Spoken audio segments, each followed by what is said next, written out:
ba za na barka ba, annabi ba za na barka ba.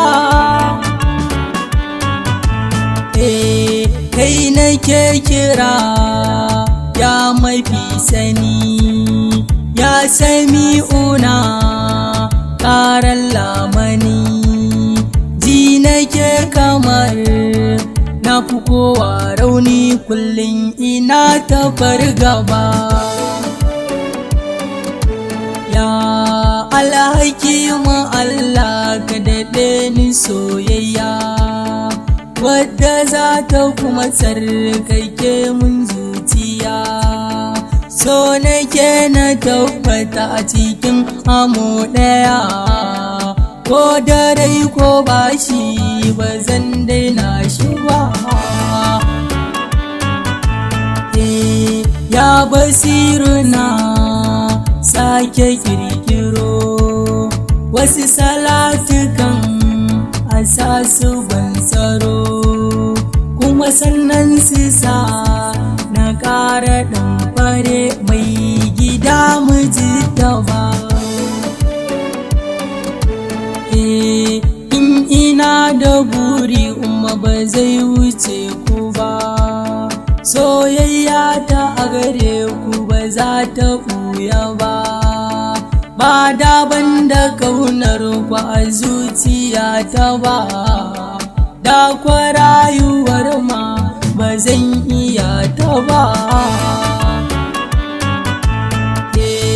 Sallama nake ya Abul Qasim, sallama nake ya Sayyidi Yasin, sallama nake ya Gusin Yasin, ce da ni shigo gaba. Gaisuwa ta yau ma na kawo ma mai gida, soyayya ta yau ma na zo na jaddada. Ka ishe ni komai a ya nurul huda, samu ko rashi ni ba za na barka ba. Ya Muzakiru sahibin kwarai, ya Mushabbihu mai tseratar dare, ya Siradallah an sani sarai ba a yau kamar ka ba.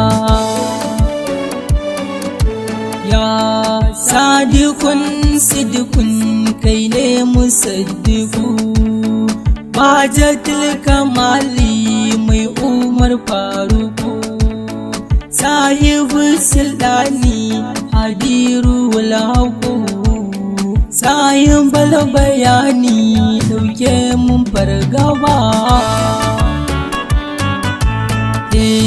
Ya Habibuna ina da damuwa, sai kuka nake kamar mai rashin uwa. Tunda dai kana ji kana gani na san ba za ka bar na haka ba. Ban saran da zan daina kuka akan ka ba, tunda ban san sai yaushe ne gaman mu ba.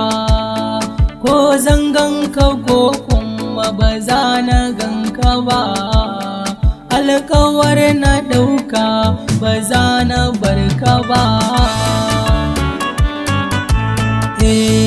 Zan tsaya a nan bisalam nake, ban abin da kowa tambaya yake.